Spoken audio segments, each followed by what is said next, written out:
Olá, pessoal. Aqui quem fala é o vereador professor Reinaldo. Vamos fazer mais um bate-papo aí com um médico com residência em medicina preventiva social, mestre e doutor em saúde preventiva, foi secretário de saúde da cidade de São Vicente, de São Bernardo do Campo, e foi o ministro da saúde do governo Dilma. Vamos falar hoje com o Arthur Quioro. Arthur, obrigado pelo espaço. Tudo bem com o senhor? Tudo bem, é um prazer, Reinaldo, estar com você, uma satisfação imensa, viu? Com todos aqueles que te acompanham. Muita felicidade que eu estou aqui. Na verdade, não estou te prestigiando, não. Eu que estou me sentindo prestigiado pelo convite que você me fez. Muito honrado. Não, a cidade de Bugaçu que vai agradecer. Vamos lá, toda live que eu faço, eu passo o boletim da cidade para as pessoas saberem o que está acontecendo do Covid aqui, basicamente, né? Você tem uma ideia, o ministro? E também tem que falar, eu sou professor universitário, eu acho que a gente tem que edificar. O senhor também é professor da Universidade Federal do ABC, né? Eu acho que isso é o Não, de mais São importante. Paulo, da Unifesp, da Escola Paulista de Medicina. Então, o senhor é professor da Universidade Federal de São Paulo, que você deu um curso, deu uma palestra esses dias lá, eu dei uma olhada na internet e acabei me confundindo. Mas o senhor tem a cadeira lá de professor da universidade. Eu falo para todo mundo, eu estou vereador, mas eu sou professor. O senhor estava como ministro, mas é professor, né? Mas vamos lá. Quioro, no dia 3/5, há um mês atrás, a cidade de Bugaçu tinha 33 pessoas infectadas de Covid. Hoje, né, o último boletim mostrou 148, então um aumento de 348%. As pessoas investigadas no dia 3/5, há um mês atrás, eram 140 pessoas. Hoje é 467, um aumento de 234%. E um dado que me assustou bastante, né? Os óbitos na cidade. No dia 3/5, tínhamos 8 pessoas, né, que veio a falecer por causa do Covid. Hoje temos 16, é um aumento de 100%. Né? Então, é só para a gente começar o bate-papo aqui, que são dados ruins, né, mostrando que a Covid está com força na cidade e, infelizmente, vem para crescer. Meu querido, para fazer a pergunta agora para o ex-ministro, né? Como é que você vê o comportamento do governo federal em negar o perigo da Covid? Porque hoje nós temos não, o grande problema aqui na cidade de Bugaçu, como no país como um todo, boa noite, Zé, como um todo, aquelas pessoas falam, não, tem que trabalhar, não posso, se eu ficar em casa vou morrer de fome, porque existe uma narrativa do governo federal defendendo que as pessoas vão para a rua, né? Existe a narrativa dos progressistas falando, não, tem que se isolar, porque não tem injeção, não tem vacina para isso tal. Como é que você está enxergando isso, sabendo que partindo do pressuposto que o senhor sentou na cadeira, né, de ministro da Saúde? Olha, em primeiro lugar, eu queria fazer só uma rápida consideração em relação à projeção dos números que você traz da cidade. Eu estou, junto com outros professores aqui na região da Baixada Santista, nos 9 municípios que compõem aqui a região metropolitana, fazendo um estudo, e a gente tem identificado, para cada caso notificado, a existência de outros 13 casos que não foram reconhecidos pela vigilância epidemiológica. Porque desde o início de março houve uma decisão do governo federal de só testar os casos moderados e os casos graves. Então, você disse que nesse momento está com 300 e tantos casos confirmados, não é isso? Isso.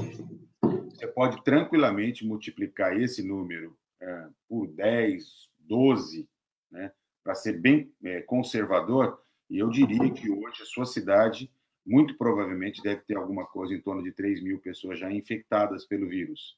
Isso dá dimensão da gravidade. O Brasil se transformou efetivamente no grande epicentro mundial.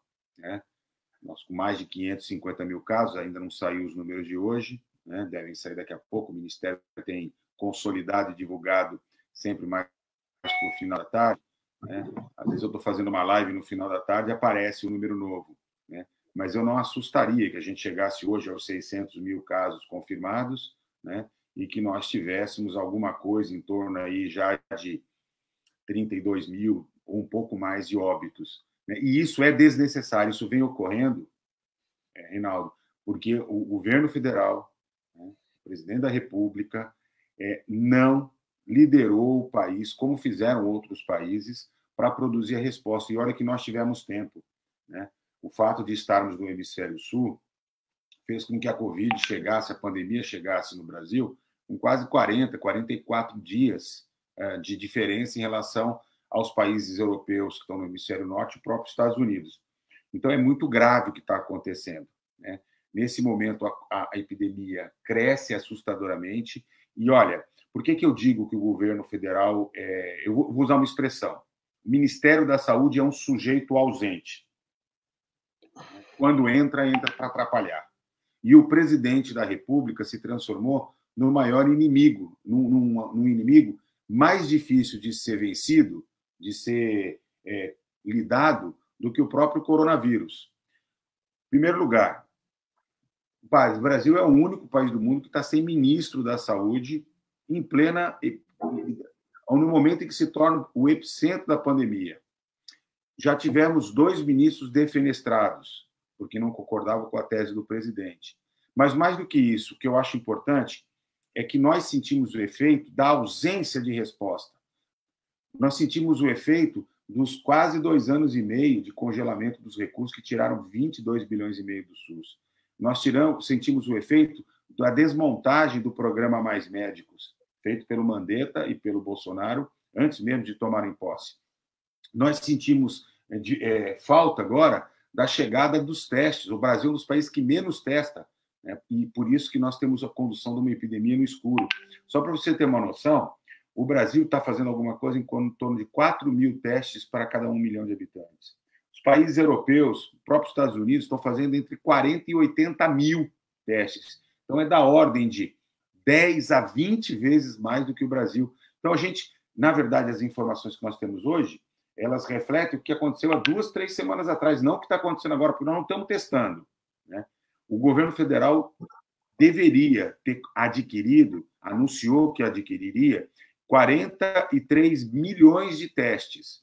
Até agora, disponibilizou, aliás, 46 milhões e 200 milhões de testes. 200 mil. Entregou menos de 10 milhões. Respiradores, anunciou 14.100, entregou 1.612.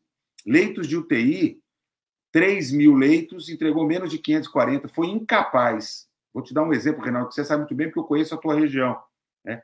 Se chamasse as indústrias da região que tiveram diminuição de demanda ou paralisaram a produção, né, fizesse uma reconversão, claro que precisaria de um prefeito comprometido para fazer isso, também para liderar esse processo. Teria condição de garantir para os trabalhadores do SUS máscaras, equipamentos de proteção individual, né, o conjunto de necessidades que o Brasil ficou olhando, né? E não é por menos que hoje nós somos o país que mais morre médicos e enfermeiros por Covid no mundo. É uma vergonha, né?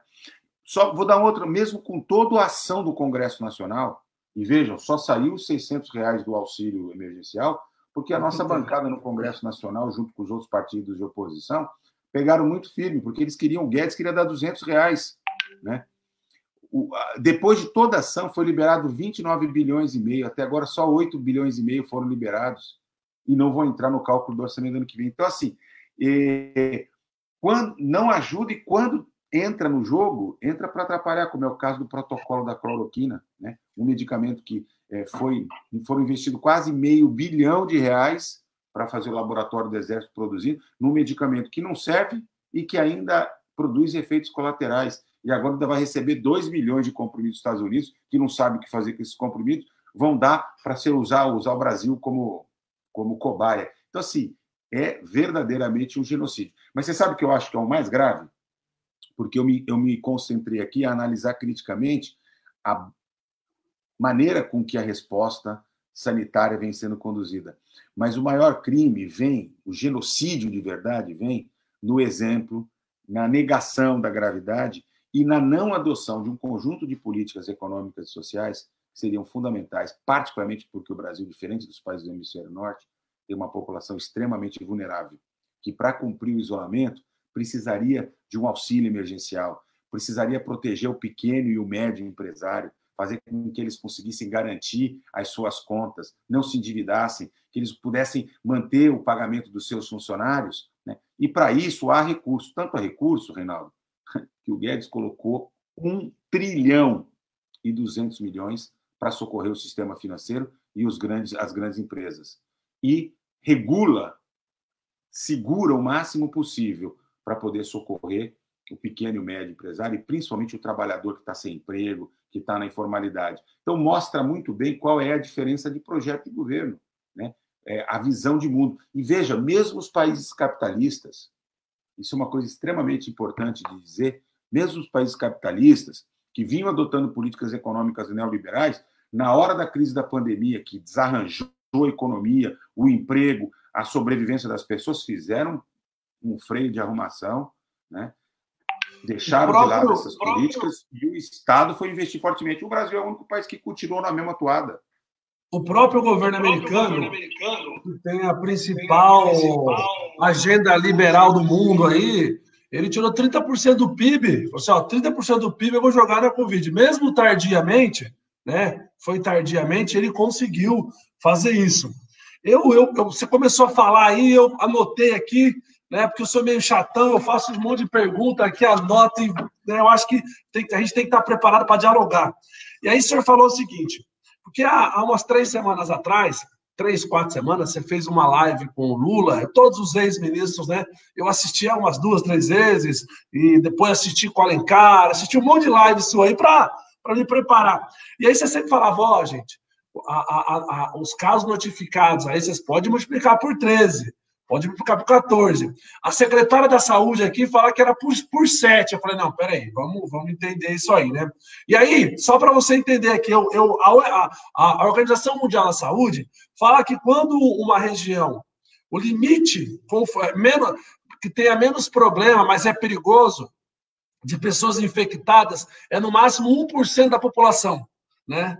Até 1% você consegue fazer algumas coisas mesmo tendo problemas. A cidade de Embu-Guaçu, segundo a tese, né, de vocês aí, de pesquisa que vocês têm com certeza, 2,5% da população de Embu-Guaçu hoje está infectada. Né? Então, tendo uma briga aqui na cidade, né, que as igrejas querem abrir, o comércio quer abrir, a gente quer vida normal, mas infelizmente nós temos um inimigo que ele é invisível e é letal. Né? Então, eu só queria que o senhor desse uma sintetizada desses 2,5% e quais seriam os impactos para a cidade nos próximos dias aí, próximas semanas. Eu vou ser muito direto. Enquanto nós não tivermos uma vacina, e a vacina vai demorar alguma coisa em torno de 1 ano, 1 ano e meio, veja, nós estamos aí, tem 123 grupos no mundo, 2 aqui no Brasil importantes, a Universidade de São Paulo e um consórcio estabelecido entre a Fiocruz e o Instituto Butantan. Né? Hoje, 2 vacinas são muito promissoras, inclusive que a minha faculdade, a Escola Paulista de Medicina, a Unifesp, vai participar, que é da Universidade de Oxford, na Inglaterra. Já vamos começar a testar, mas mesmo assim vai demorar. A gente vai ter vacina, para ser bem melhor cenário, para valer mesmo é 2022. Muito possível em a progressão dos casos. E o que é importante entender? Enquanto a gente está, Reinaldo, tendo a progressão dos casos, não adianta querer abrir. Por quê? Porque a hora que você flexibiliza, sem nenhum critério, sem nenhuma proteção, né, você, na verdade, só vai ajudar a acelerar a transmissão e vai demorar depois mais tempo, com o risco de saturar o sistema de saúde e fazer com que muita gente morra por falta de atendimento. Isso que é importante entender. Veja, se a cidade consegue aumentar a testagem, isso a prefeitura pode fazer. O que eu estou chamando de testagem? Né? Forçar o governo federal, forçar o governo estadual a adquirir com recursos próprios, juntar os empresários da cidade e tal, e, em primeiro lugar, testar os casos leves, não apenas os casos graves. Né? Para isso, tem que fazer o teste com aquele exame chamado RT-PCM, que é o teste de biologia molecular. Então, aí você começa a perder, você deixa de não ter informação, você começa a saber quem de fato está tendo a doença. E, ao mesmo tempo, estabelece nas diferentes regiões, e não precisa nem testar todo mundo, os chamados inquéritos de soro prevalência, como a gente chama, você usa o teste rápido, vai lá, tira uma gotinha de sangue da pessoa, né? E em 30 minutos você consegue ler o resultado e você consegue saber como é que está o percentual de população nas diferentes regiões da cidade, né, de infecção pelo Covid. E aí você começa a saber o seguinte, você junta casos novos, casos suspeitos, taxa de soroprevalência e percebe que foi o que o Portugal, Alemanha, Itália, Espanha, Reino Unido, todo mundo fez. Você começa a perceber, opa, parou, vou usar aqui para ficar bem claro, parou de explodir. A curva não está mais desse jeito. Ela está progressivamente achatando e tendendo, né? Porque ela não faz assim, ó. Deixa eu encaixar aqui na tela. Ela não vai fazer assim, sabe? Subiu, bateu aqui, acabou. Só se fosse uma infecção, por exemplo, eu tenho lá uma contaminação do sistema de abastecimento de água por o vibrião da cólera. Aí eu estou tendo caso. Descobri que era água contaminada. Interrompi o fornecimento de água e pum, aí despenca. Né? No caso da Covid, ela vai fazer assim, ó, vai diminuir, ela vai achatando. Então, quando eu tenho 2 semanas garantido que diariamente ela está caindo a taxa de transmissão, ou seja, ela perdeu força de transmissão, né? Com 2 semanas, dá para começar a flexibilizar. E aí tem que ter regra. Flexibiliza o quê? Você escolhe quais são os setores da atividade econômica que são prioritários. Não abre para todo mundo ao mesmo tempo. Faz uma estratégia com 3, 4 semanas. Né? Só para pontuar para não acabar esquecendo o raciocínio. Então, o crescimento, só para deixar claro, o crescimento da doença é o crescimento exponencial, ele explode, pum, né? E aí ele vai decrescer em rendimentos decrescentes, em patamares cada vez menores. É só para ficar bem pedagógico para o povo aqui. Vai lá. Até porque, deixa eu explicar o que está acontecendo. Quando ela está assim, é porque uma pessoa que fica doente está transmitindo para 3 pessoas, para 2 pessoas. Então, a força de continuidade, né, de reprodução da doença está grande. Você faz o isolamento social, você identifica os casos. Por que é importante testar os casos leves? Aquela pessoa que chega lá no pronto-socorro, que chega na UBS da cidade, com dor no corpo, com sintoma de gripe e tal, os médicos, os enfermeiros atendem, identificam que é Covid, fala para ela, mas não consegue confirmar. Por quê? Porque não está testando o caso leve. Por que é importante? Porque à medida que você faz o diagnóstico, você diz assim, ó, você está com Covid. Você vai ficar mais, até completar 14 dias, isolado em casa, sem trabalhar, sem contato com as outras pessoas da tua casa, separando teus utensílios domésticos, a tua toalha, etc, etc. É assim que você interrompe a transmissão da doença. Então, se você isola, abre agora o isolamento, você não fecha o circuito. Continua tendo transmissão. Aí vai continuar. Então, quando você faz o isolamento bem feito, diagnostica os casos, faz orientação, as equipes visitam, orientam, tal, com muita proteção dos trabalhadores, naturalmente, do SUS, aí a epidemia, em vez de crescer desse jeito, ela começa. Hoje, no Brasil, nós só temos 3 lugares que estão começando a fazer isso. Grande Recife, Grande Fortaleza e o estado do Sergipe. Os outros ainda estão assim. Uns para cima, que nem foguete da NASA, outros assim, né? Mas já tendendo a fazer isso aqui desse jeito. E detalhe, no caso do estado de São Paulo, o movimento principal era Santos, a região da Baixada Santista, a cidade de São Paulo, região metropolitana, a região de Campinas. Né? E crescendo para o interior. A taxa de crescimento do interior ela está mais elevada do que a taxa de crescimento, inclusive, na capital, na região metropolitana. E indo para a periferia, para onde vivem as pessoas com menos condições de fazer isolamento, que não usam máscara e que moram em casas muito precárias. Eu ia chegar aí. Está pagando preço aos pobres. Só para me aproveitar a pergunta aqui, ó. É bem nesse caminho. Como o senhor está vendo a periferização da Covid no Brasil, nas regiões urbanas do Brasil, periféricas? É a face mais...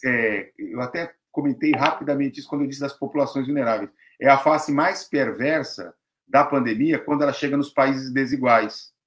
Né? Porque ela não é democrática. Se ela chegou por quem foi passar as férias no exterior, se ela chegou pelos negociantes, né, pelos comerciantes que tiveram contato com gente do mundo inteiro que veio fazer negócios seja em São Paulo, no Rio, ou na Zona Franca de Manaus, só para dar alguns exemplos, né? À medida em que ela começa a se concentrar na periferia, né, a taxa de óbitos é uma coisa absolutamente estúpida. A chance de uma pessoa negra que mora na periferia de São Paulo, na Brasilândia, em Sapopemba, no Jardim Ângela, que são os bairros bem periféricos, né, morrer de Covid já está 32 vezes maior de uma pessoa branca que mora na classe média, que mora no bairro médio de São Paulo. Cara, isso é muito perverso, né? O que a elite quer? A elite quer volta, tá certo? Mas volta, ela tem carro blindado, ar-condicionado, máscara, e ela quer que o trabalhador volte no transporte coletivo, sem condições, etc. Então, assim, não se trata de não reconhecer a importância do emprego, do desenvolvimento econômico, da necessidade do Brasil retomar, né, a atividade econômica. O tombo é muito feio, o Brasil já estava em crise antes, vamos lembrar disso. 12 milhões de desempregados em janeiro. Pois é.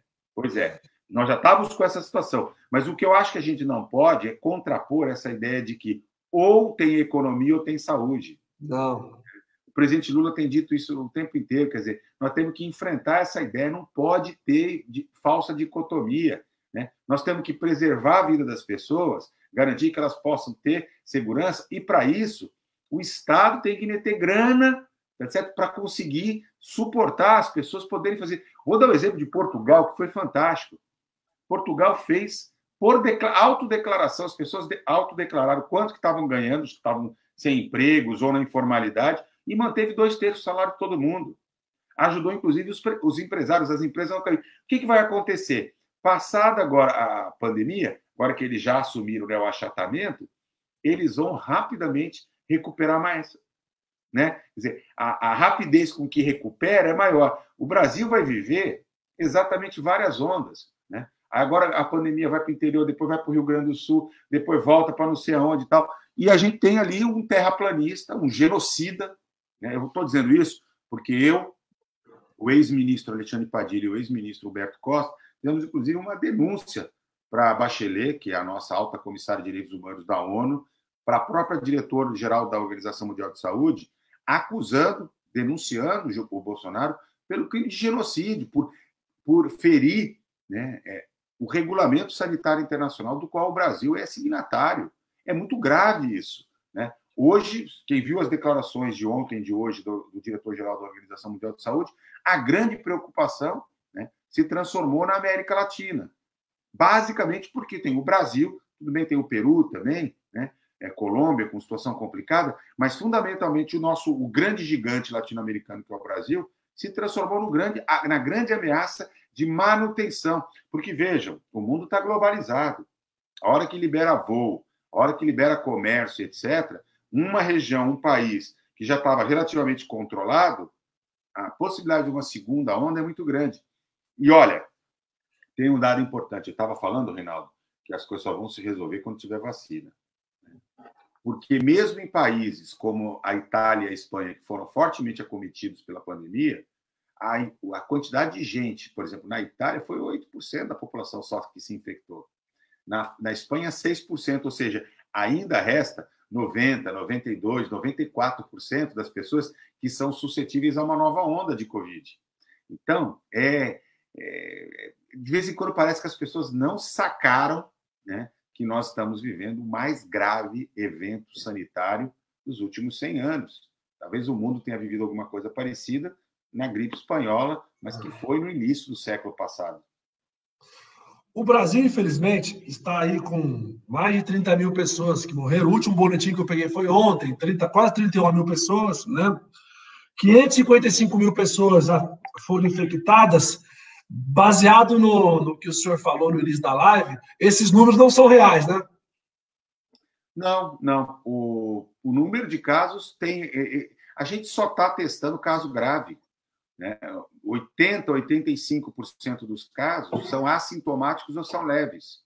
Então, é por isso que, assim, quando a gente fala, não estamos aqui, não é um chute, são análises epidemiológicas, são análises científicas, né? Eu tenho responsabilidade, eu sou professor de uma universidade federal, de uma escola de medicina, sou pesquisador, orientador do programa de pós-graduação. Eu não viria aqui conversar com você, tipo assim, eu vou aqui dar um chute.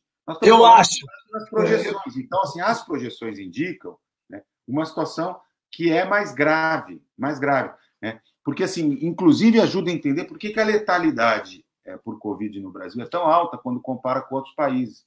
Os outros países estão na faixa de 0,8%, ou seja, a letalidade é quantas pessoas morrem daqueles que têm Covid. Os outros países dão 0,8, 1,2, 0,6. A do Brasil estava em 8, 7, agora está em 5,6. Tá, por quê? Porque como só testa caso grave, né, o denominador da equação fica subestimado. Né? Então, eu acho importante que as pessoas saibam disso. Né? E não há nenhum esforço do governo federal para ajudar a testar. Até porque quem causou a dificuldade do Brasil de testar de forma adequada foi o próprio governo federal, quando desfinanciou os nossos laboratórios de saúde pública. Todo estado, Reinaldo, tem um laboratório de saúde pública. No caso do Brasil, do estado aqui de São Paulo, é o Instituto Adolfo Lutz. E todo mundo acompanhou também pela imprensa, né, que chegou a acumular quase 20 mil testes aguardando. Por quê? Porque o exame de biologia molecular no Brasil não é automatizado, ele é semi-automatizado. E com a crise internacional, o governo não conseguia comprar insumos no mercado internacional, né? Não conseguia importar os materiais para preparar a análise do material. Então, nós estamos vivendo uma situação muito crítica. Aqui, o presidente Lula, né, ele teve uma frase que eu achei espetacular, que ele falou lá, e eu acho que seria importante a gente debater isso aqui também. Ele falou o seguinte, que infelizmente o PT, o PT, o partido de esquerda, mas o PT no geral, especificamente o PT, nós não conseguimos colocar o SUS como uma plataforma de discurso político no país. Vou dar um exemplo para o senhor aqui. O senhor foi ministro, né? Aqui na cidade de Embu-Guaçu teve um grande avanço das UBSs. O ministro Alexandre Padilha, que antecedeu o senhor, ele mandou 7 UBS para a cidade de Embu-Guaçu. Aqui em Embu-Guaçu não tinha o quê? O Programa Saúde da Família. Isso melhorou bastante as condições de vida das pessoas na cidade. Aqui na cidade, foi feito um concurso público aqui para 98 agentes de saúde. O senhor sabe muito bem que isso é muito importante para a saúde na ponta. Eu cheguei a ser secretário aqui, da saúde durante um período, né? Então, a gente sabe que o agente de saúde, ele que é a válvula de escape para a gente, ele que mostra para a gente o que de fato está acontecendo na ponta. Outra coisa, nós, quando saiu os mais médicos, nós debatemos mais o mais médico quando eles foram-se embora, né? Nós começamos a defender mais. O senhor acredita que faltou, aqui na cidade de Embu, você tem uma ideia, teve 20 médicos cubanos. Você tira 20 médicos de uma cidade com 70 mil habitantes, você mata a saúde, entendeu? Aqui na cidade de Embu-Guaçu, quem trouxe a UPA foi o governo do PT. Então, foram ferramentas importantes para o Brasil, né? Eu não tenho os dados nacionais, mas o senhor deve ter mais ou menos a noção de quantas UBS foram feitas nos nossos governos, quantas UPAs foram feitas nos nossos governos, né? Quantos agentes de saúde foram para a rua auxiliar a gente na saúde. Nós vamos defender essa tese. Você, sou pré-candidata a prefeita aqui na cidade, nós vamos defender essa tese com maestria, porque o presidente Lula falou uma coisa que é real. Nós não colocamos o SUS no debate, e vai ser o SUS que vai salvar as pessoas da Covid.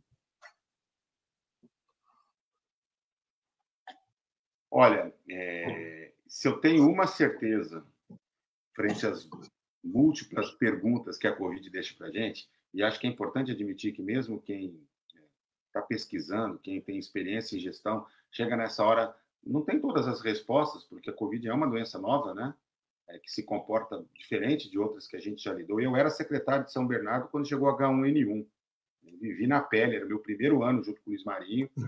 Como foi difícil, né? E numa cidade que não tinha rede, que era um pouco parecido com esse quadro que você estava dando de Embu-Guaçu. Graças ao trabalho do presidente Lula, o ministro Padilha, temporão, depois o ministro Padilha, todo o esforço e tal, a cidade de São Bernardo, assim como Embu-Guaçu, conseguiu ampliar demais a oferta de serviço. E isso faz toda a diferença. Faz a diferença, inclusive, para coisas que quem acha que não usa o SUS, né, não consegue nem perceber, seja na vigilância sanitária, na vigilância epidemiológica, na organização do sistema de urgência, na qualidade do sangue, na política de assistência farmacêutica. É tanta coisa importante que o SUS está presente na vida da gente.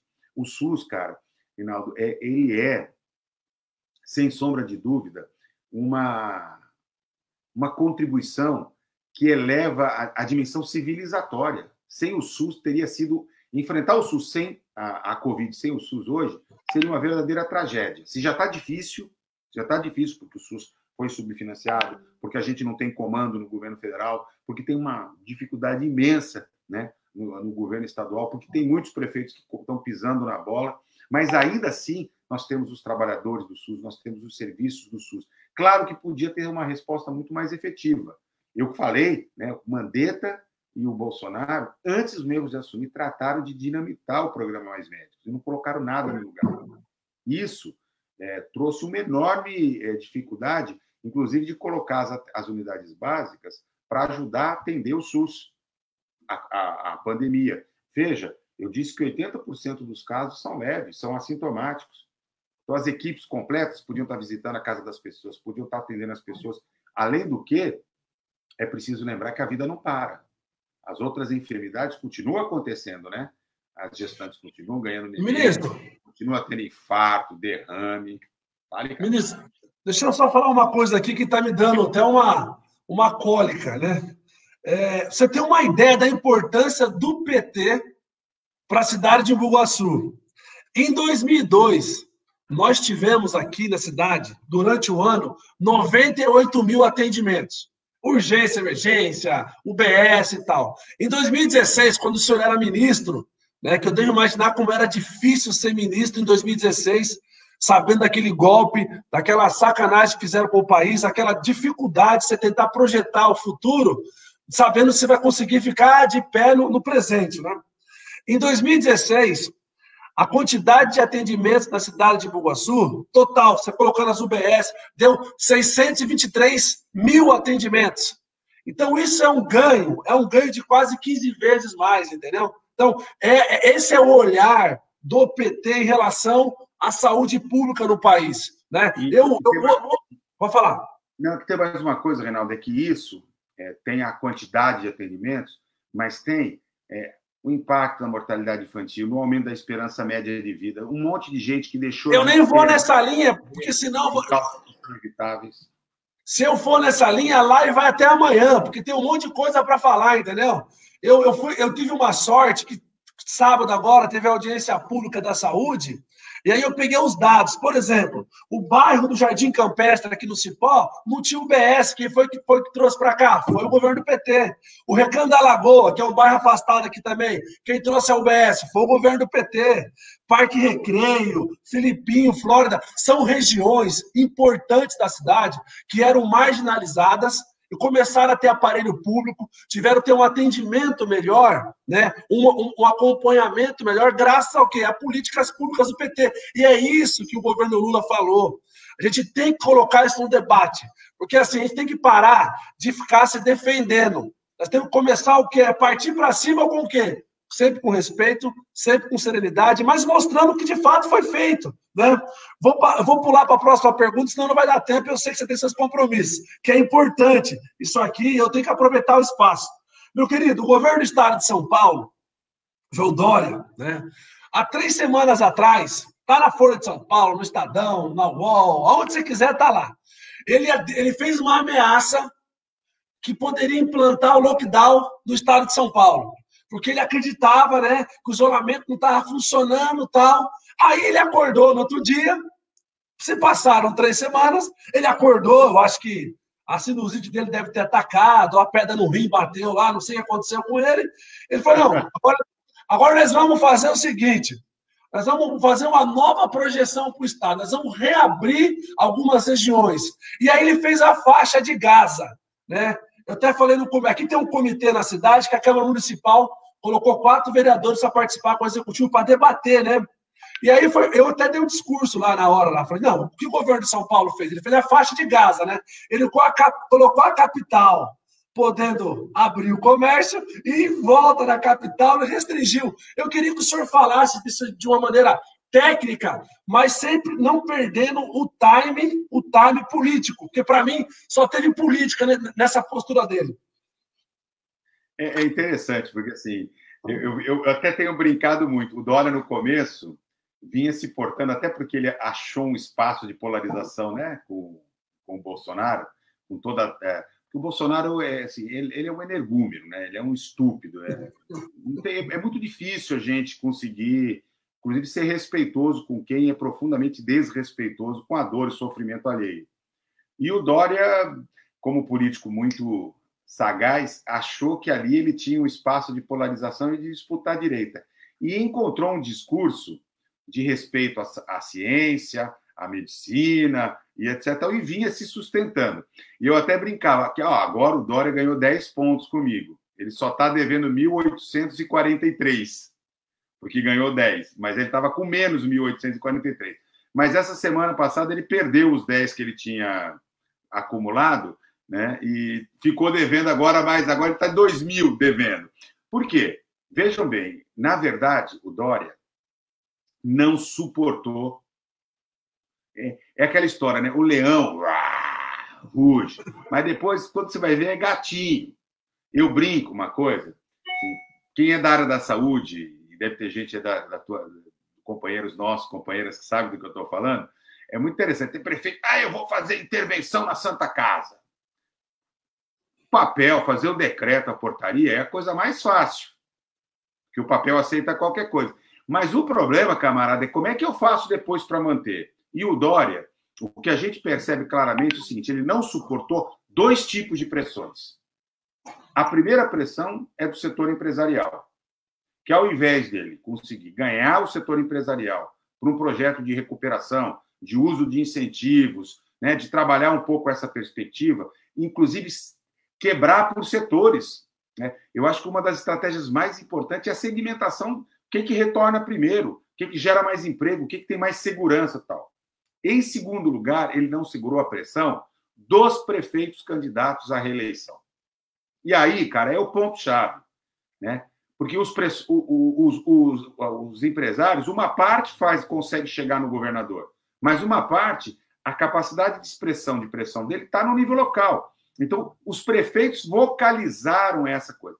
E aí, o que ele faz? Como belo gatinho, que fala uma coisa, que ruge como leão, mas se porta como gatinho mesmo, né? E muito interessante, estava todo de pretinho. Aquele dia parecia que ele queria sumir. Porque ele é muito interessante, cara, a coisa da política, da imagem. Porque é sempre um pavãozão, aquele externo brilhoso e tal. Nesse dia que ele fez esse anúncio, ele estava com uma máscara preta, um terno preto, uma camisa preta, toda, porque você só via assim, um pouquinho da testa e o resto, o cabelo pintado de preto também, né? Então você não viu o cara, era como se era sei lá, uma entidade, né, que estava ali. Olha só o que ele faz. No momento em que, como eu disse, a taxa de transmissão está lá em cima, ele rasga aquele discurso da ciência e anuncia o início da flexibilização.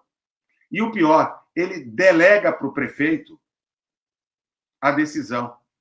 Você quer dizer, a decisão é do governador. O que ele podia fazer era chamar os prefeitos, chamava as câmaras municipais, a região, porque não dá para ter decisão isolada, e dizia, a nossa região é o seguinte, 2 semanas que nós estamos tendo diminuição do número de casos, transmissão baixou. Nós diminuímos a saturação do número de leitos. Estamos ali com 35% dos leitos de UTI vazios, disponibilizados. Vamos garantir máscara para todo mundo, álcool gel e tal. O plano que nós vamos desenvolver para que nas empresas, nos ambientes de trabalho, como é que vai ser a regra do jogo? Distanciamento de 1 metro, proteção, máscara para todo mundo, vai diminuir a quantidade de pessoas que vão entrar ao mesmo tempo. Quer dizer, qual é a regra? Qual é a regra para o transporte coletivo de massa? Sabe por quê, Reinaldo? Depois de serviço de saúde, o lugar que mais transmite a Covid são nos ônibus, são nos trens, né? São nas vans. Né? Então, assim, precisa ter uma estratégia de como é que vai transportar o trabalhador, inclusive para as indústrias que tem na tua região. Não adianta nada o cara ter todo um esquema dentro da fábrica, na planta tabacaninha, e mete todo mundo no ônibus fechado junto. Né? Então, qual que é o esquema que vai trabalhar? Então, teria que ter construído um conjunto de regras, mas jamais abre mão, né, da decisão política e entrega na mão dos prefeitos. Eu estou vendo, apesar de trabalhar em São Paulo, eu moro em Santos, né? Eu estou vendo o que está acontecendo aqui. São Vicente abriu geral. Cara, o que vai acontecer? O que vai acontecer é que daqui a 2 semanas vai aumentar o número de casos e daqui a 3 semanas o número de óbitos.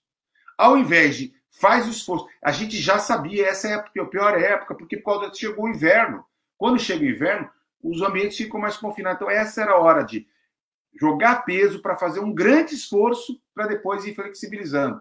Agora, eu não sou contra flexibilizar.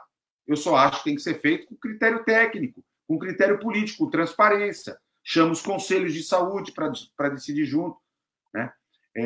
Eu defendi isso na reunião do Diretório Nacional, essa posição do PT, essa posição que nós, do Núcleo de Acompanhamento de Políticas Públicas do PT, que eu coordeno, né? Temos discutido com especialistas, gestores, deputados, senadores, né? Nosso grupo é um grupo que tem a vantagem de ter 3 ex-ministros, né? Tem o senador Rogério Carvalho, que é o nosso líder, que também é médico, trabalhou comigo na minha equipe no Ministério. Tem o Jorge Sola, que foi 8 anos secretário de Saúde da Bahia, né? Cara que sabe tudo.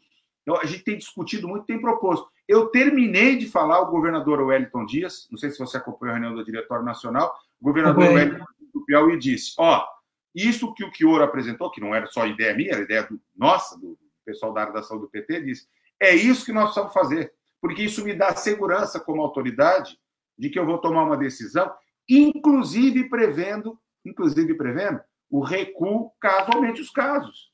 O que os caras fizeram na Europa? Uma estratégia muito controlada. Ninguém saiu liberando. Eu trabalho com alguns professores da Universidade de Lisboa, que são nossos parceiros de pesquisa, estavam contando o seguinte, depois de 2 semanas de redução, tal, começou. Aí, o primeiro dia, 200 metros eles podiam circular das suas casas. Olha que interessante. Durou uns 4, 5 dias, eles ampliaram para 400 metros. Durou uns 4, 5 dias. Em 15 dias, eles estavam andando num raio de 1 quilômetro das suas casas. E foram sentindo. Para depois liberar. Liberaram praia, porque lá já chegou a época de praia, né? Na Europa. Chegou na praia, ela foi à praia e disse, não pode mais entrar. Eles estavam contando a quantidade porque tinha que manter o isolamento. Então, teve que ir para uma outra praia mais distante, onde também tinha fiscalização. Então, a gente vai ter que viver um novo normal, né? O uso de máscara obrigatório, né? Todo mundo andando com frasquinho de álcool em gel. Tem algumas estratégias, por exemplo, que a Prefeitura de Niterói fez, de sanitização das cidades, são produtos extremamente baratos, que você pode fazer uma higienização dos ambientes públicos, por exemplo, nos pontos de ônibus, dos próprios ônibus, com o uso de produtos que dificultam a manutenção do Covid, do vírus, do coronavírus, em ambiente físico. Então, legal. Precisa construir, e claro, um conjunto de medidas econômicas e sociais para as famílias mais pobres, os desempregados, que aí é que mora o perigo, né, cara? Porque é gente que precisa se expor até mesmo para trazer o pão de cada dia para a família, né? Eu separei um monte de perguntas aqui, mas eu vou dar uma mudada aqui. Ó. O isolamento, em relação ao isolamento, né, é que o senhor acabou de falar aí. Todo mundo aqui, eu sou economista de formação, tá? Eu acredito que a economia ela é importante, eu consigo enxergar profundamente as importâncias das políticas econômicas, a gente consegue ver isso, né? Mas a gente sabe também que a gente não pode ir contra a ciência. Então, é para deixar claro que o PT ele é a favor de qualquer tipo de flexibilização que tenha o que por trás? A ciência. Para as pessoas maldosas, né? Então, acho determinar isso, ó. Baseado na ciência, eu sou pesquisador também, só que de outras coisas, né? Mas sou pesquisador na área de finanças públicas e tal, mas assim, sempre com a ciência para poder tomar as posições da melhor maneira possível. O senhor falou aí, né, com relação ao isolamento e tal. O governo federal, no início da live, o senhor fez uma observação, que eu tinha até guardado uma pergunta aqui, que vai até antecipar. O governo federal, via Banco Central, ele liberou 1 trilhão e 200 bilhões para os bancos no Brasil. E aí, na mesma época que ele fez isso, ele liberou quantos? Aí, só para deixar claro, aí veio o renda emergencial. Né? O renda emergencial, o governo federal, o ministro da Fazenda, o Chicago Boys, ele queria dar R$200 para cada pessoa. Né? Aí o governo, a bancada do PT, juntamente com a esquerda, o PT especificamente, pediu um salário mínimo. Aí o Centrão veio, negociou R$ 600. Aí o PT, junto com. Aí veio toda a esquerda. Toda a esquerda veio e falou assim: não, se for uma mãe de família, se for só mãe de família, eu vou conseguir chegar até R$ 1.200. Esse valor, multiplicado pela projeção do governo, dá 52 bilhões. Só para você entender, esses 52 bilhões, relacionado ao dinheiro que foi para os bancos privados, corresponde a menos de 4,5%. E aí dá para entender por que as pessoas não querem ficar em casa. Porque na França, você pega o Macron, que é um liberal, um cara do mercado, e o que o Macron fez? Ele deu um salário mínimo para cada um, pagou, não só o salário mínimo, ele deu um salário mínimo e falou assim: quem paga aluguel, o Estado vai pagar. Vocês têm que ficar em casa. O senhor acredita que essa política não intervencionista, não keynesiana, menos Estado, está matando os enfrentamentos relacionados à Covid? Eu não tenho nenhuma dúvida disso. A sua análise é perfeita. O governo Bolsonaro é um governo genocida. Ele não abriu mão 1 milímetro da sua política de austeridade fiscal, do seu regime fiscal, da sua contenção de gastos, mas, mais do que isso, da sua predileção pelo andar de cima, pelo sistema financeiro, pelos ricos. E impôs nas costas dos trabalhadores, dos desempregados, eu quero chamar a atenção, inclusive, do pequeno e do médio empresário, os custos da pandemia. Vejam, aquela gravação que vazou lá, em que o Guedes diz: vamos ajudar os ricos, que os ricos vão dar certo, e os pobres, os pequenos e os médios empresários, de jogar dinheiro fora, é uma coisa mais ou menos assim, expressa o grau de descompromisso. Não tem nenhum compromisso, até porque essa massa de desempregados brasileiros compõe aquilo que eles entendem como um reserva de mão de obra, o exército de mão de obra, barata, descartável, para atender, junto com um conjunto de regras que fazem a destruição dos direitos trabalhistas previdenciários, o custo da mão de obra fica mais barato para o andar de cima. Então, eu vejo com muita tristeza, inclusive, porque foi essa opção que o país fez, e eu vejo muita gente, inclusive hoje, dizer: não, precisa trocar o Bolsonaro, mas não pode mudar a política econômica, quando, no fundo, além, é claro, de toda a truculência, todo o fascismo que se expressa nas posições do Bolsonaro, o problema de fundo é a ordem política econômica que se expressa no modelo econômico. Para o que e para quem se destinam os recursos. Vejam, nem o dinheiro para chegar no Ministério da Saúde, para chegar nas secretarias municipais estaduais, para o combate ao Covid, os caras estão fazendo chegar. Hoje o Bolsonaro voltou novamente a cortar, a vetar transferência de recursos para estados e municípios. Mas para a banca tem tudo. Para a banca tem tudo. Para as grandes empresas tem tudo. Quer dizer assim, E é muito interessante porque o discurso inicial, o discurso com o qual eles se apresentaram, era de que eles implantariam no país uma nova política. Veja, hoje quem comanda o governo Bolsonaro, claro, junto com os militares, é o Centrão. É o Centrão. Está aí de volta, com toda a perversidade, com todo o desejo de transformar Brasília e a vida de todos nós num grande balcão de negócios. Infelizmente. Então, assim, é hora de... Por isso que assim, eu acho que a sua análise é perfeita.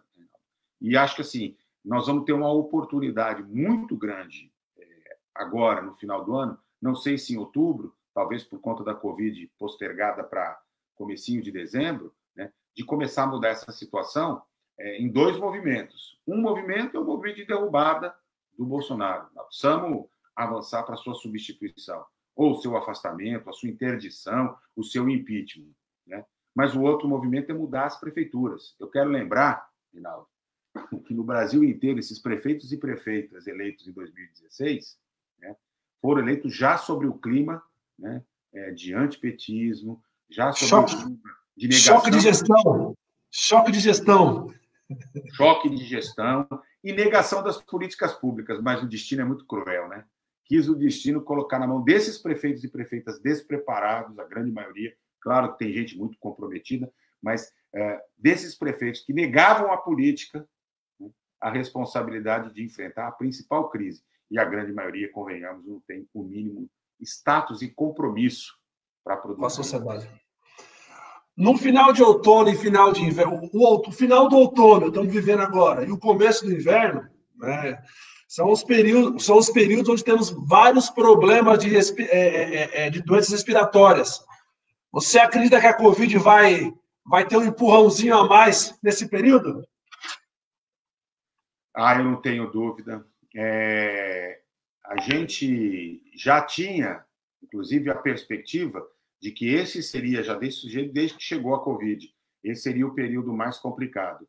E ele vai se confirmando. E vai se confirmando porque, com o inverno, é importante as pessoas entenderem, né? No inverno, as pessoas ficam mais confinadas, ficam mais juntas, né? E ainda mais agora com o isolamento, é engraçado, né? Porque, como é que vai ficar junto? Mas vamos ficar mais juntos, porque imagina o seguinte, como é que funciona uma sala de aula no inverno? É toda a molecada, todas as crianças, os estudantes universitários, num ambiente fechado. Você vai numa loja, as pessoas estão dentro da loja, mas está fechado. Por quê? Porque está frio, né? O ônibus circula com a janela tudo fechada. Então, é esse mecanismo que facilita a transmissão. E então, eu não tenho dúvida nenhuma. Meu querido, tecnicamente, com a ciência e a medicina, o senhor defende de maneira perfeita a saúde, né? O senhor consegue, o senhor está dialogando aqui, quem está acompanhando o senhor sabe muito bem da sua capacidade técnica e intelectual de lidar com a saúde, né?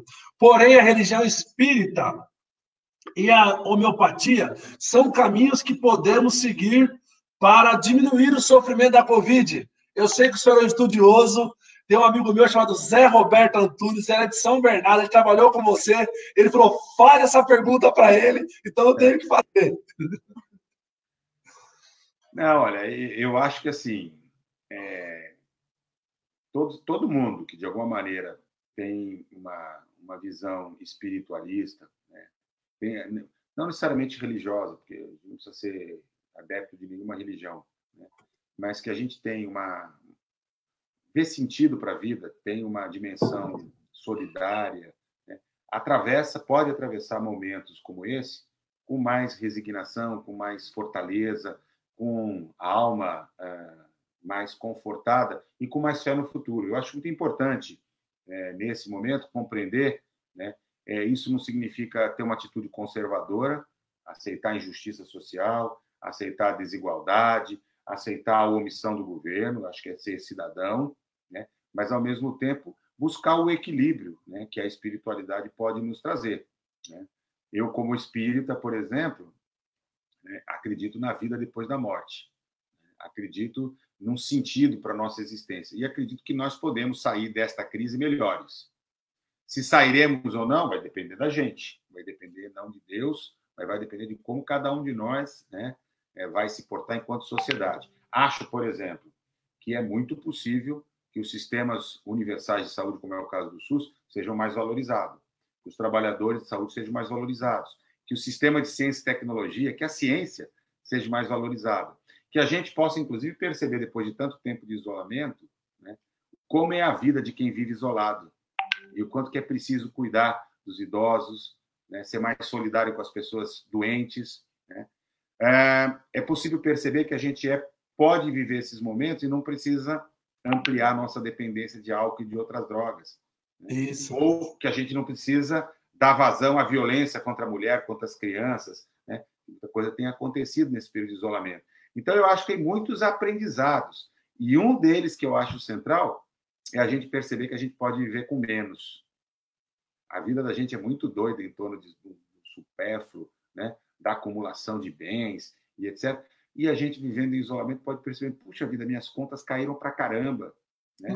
Eu não preciso de tanta coisa para ser feliz, eu posso ser feliz com outras coisas. Mas é claro que vai ser muito bom poder voltar a encontrar, abraçar, né, confraternizar com outras pessoas, trabalhar, estudar junto. Isso tudo é muito importante. Mas eu acredito que, independente da sua religião, da sua crença filosófica, né, ela pode se transformar numa fortaleza, né, num grande anteparo para te dar energia, disposição para olhar o futuro com mais expectativa, em particular num momento tão difícil. Gente, nós precisamos ser muito solidários com quem está perdendo seus entes queridos, né? Cara, Querido, não conhecer hoje mais de 31 mil pessoas, né? Já é faleceram. muita gente. Ó, aqui em Bugaçu, para finalizar, tem só 2 observações aí. Eu sei que esse é seu compromisso, vai ser rápido. Ó, se Deus quiser, assumindo a prefeitura aqui, no começo do ano que vem, sabendo que mais de 50% da cidade não tem saneamento básico, né? Você, como médico, sanitarista aí, quais são os problemas que eu vou enfrentar normalmente pela estrutura da cidade e pelo Covid? E também lembrando que o presidente da República retirou 8,6 bilhões para os municípios. Como é que a gente vai conseguir enfrentar uma nova cidade? Como é que quais serão as heranças para esses próximos prefeitos? Vai ser uma herança difícil, viu? Eu admiro muito os futuros candidatos, aqueles que estão se colocando, tem que ter um senso de um desejo de servir a sociedade, mas eu acho que a gente já viveu, sabe, em outros momentos. O PT tem uma tradição de uma capacidade, uma experiência de administração local, né? E aí, essas horas, é importante ter uma liderança política à frente da prefeitura capaz de ouvir a sociedade, né? De construir um orçamento participativo, de construir um plano plurianual participativo, de dizer assim, nós não vamos ter dinheiro para fazer tudo ao mesmo tempo, mas com pouco recurso, o que vão ser as nossas prioridades? É a saúde? Na saúde, o que é a nossa prioridade? No saneamento? E, a partir daí, ter um plano estratégico para dirigir a cidade. Olhar para a vocação da cidade para o futuro. E priorizar alguns aspectos me parecem essenciais, como é o caso da saúde, da educação, da cultura, né, da habitação, do saneamento básico, porque nós precisamos valorizar as pessoas, valorizar a comunidade, criar melhores condições de vida. A cidade será próspera se o seu povo for próspero. A cidade não vai ser próspera se ela acumular riqueza, mas o povo viver numa miséria danada. Ela vai ser uma cidade violenta, vai ser uma cidade triste, vai ser uma cidade muito problemática. Então, eu acho que a gente vai recuperar o prumo, viu? E os prefeitos que vão ser eleitos aí no final do ano vão ser o ponta de lança dessa transformação que vai se consolidar em 2022. O país é um país que tem tudo para dar certo. Aqui em Bugaçu, a plataforma nossa, aqui do nosso plano de governo aqui, nós vamos discutir o orçamento participativo, colocar o povo para dialogar, o plano plurianual participativo. Nós vamos discutir aqui na cidade o cursinho pré-vestibular gratuito. A cidade de Bugaçu, ela tem o quê? Ela tem uma capacidade turística elevada. Aqui na cidade, no final de semana, em tempos normais, vem mais de 1.500 pessoas para pescar. Tem pesqueiro, bastante pesqueiro na cidade. Nós queremos implantar na cidade a rota da pesca. Nós vamos dialogar a cidade, respeitando todo mundo, ele defendendo o legado do PT. Eu queria que o senhor fizesse suas considerações finais, que eu sei que o senhor tem um compromisso, e o senhor foi muito educado, muito carinhoso com a cidade de Bugaçu. Olha, primeiro, Naldo, eu vou torcer muito por você, né? E desde já me coloco à disposição de te ajudar, né? Eu tenho um carinho muito especial pela sua cidade, amigos que vivem aí, e espero, sinceramente, né? Acho que a tua cidade merece ter alguém com a tua empolgação, com o teu compromisso, com a tua história, né? Cercado de companheiros e companheiras assim que estão dispostos a se posicionar num outro jeito de governar, como eu disse, de forma absolutamente comprometida com a vida, né? Então, eu agradeço demais a oportunidade. Eu acho que essa nossa crise vai passar. Muito provável que a gente enfrente mais 1, 2 anos, um novo normal, mas a vida vai voltar a acontecer, não talvez do jeito que a gente imaginava, mas de outros jeitos, mas mais do que nunca, e eu queria terminar dizendo isso, né, nós precisamos da política. A política como uma coisa decente, a política como uma maneira de produzir a concertação, de envolver, de responsabilizar. E uma cidade do porte da sua é uma cidade onde os mecanismos de participação da sociedade podem ser radicalizados para que todo mundo se comprometa, né? Acho muito legal. Transparência na comunicação, acesso à internet para todo mundo, né? Uma escola de muita qualidade, muito rica, muito enriquecedora, muita cultura. São coisas assim, a gente pode investir muito nas próprias vocações do povo da cidade. Eu espero que você tenha a capacidade de liderar essa transformação. Me coloco desde já à disposição. Parabenizo e não perca a esperança jamais em transformar a sua sociedade, a sua cidade, porque isso é possível, isso é necessário, isso é imprescindível. Um grande abraço a todos. Obrigado, ministro Quioro, professor Quioro. Pessoal, vamos respeitar a ciência, vamos curtir a página do professor Reinaldo. Amanhã nós vamos bater um papo com o Salvador Courrier, foi prefeito de Taubaté, vai ser o nosso pré-candidato a prefeito lá, e foi deputado estadual. Vamos bater um papo legal amanhã. Ministro, professor, muito obrigado, sucesso para você. Eu sei que está com a cara de cansado, que participou de várias coisas hoje, mas vai dar tudo certo. Obrigado hoje pela... Punk, mas vamos lá. Tem mais uma agora, uma reunião importante, mas eu fiz questão de estar com você. Um grande abraço, viu, cara? Só queria agradecer também a Bibiano, a esposa do Tarcísio, lá de São Bernardo do Campo, que ela que proporcionou tudo isso. Abraço, tchau, tchau. Muito querida. Um abraço, tchau, tchau.